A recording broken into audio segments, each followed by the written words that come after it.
thinking about your career when you started at Morgan Stanley and worked at startups and then venture firms and having your own startup before coming to Lightspeed, what were some of the frameworks that you used to guide your decision at each step?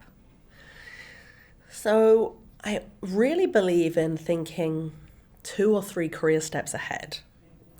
And with that framework, I then think you need to think, what are the tools that I need to put in my toolbox now to mean that I am going to be really well equipped to go after that career path?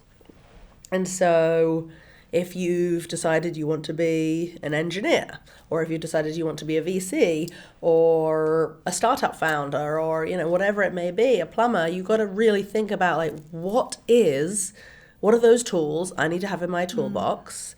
How do I get great experience in that? And so if you want to start a company in the travel space, well, hey, if you've spent time at Airbnb, and then maybe an earlier stage startup, and then, maybe even like a much larger travel company, you're going to have such interesting tools in your toolbox to really go after and run at that opportunity to start a travel startup. And so that was the framework that I did and have always used.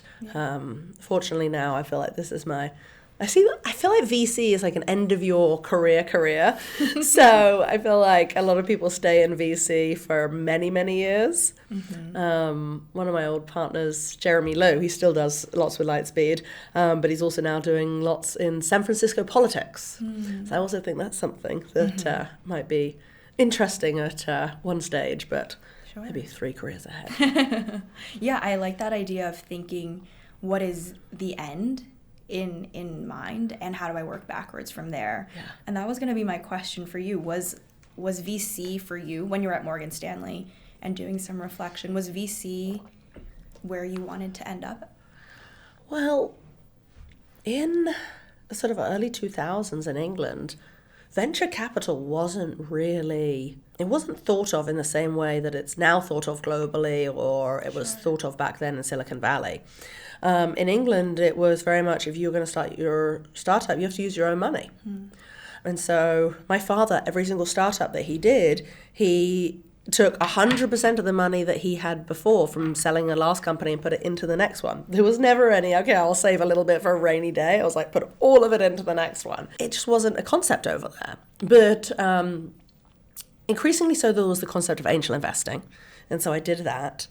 I knew there was going to be something more than just equity research. I knew I was going to go on to something else.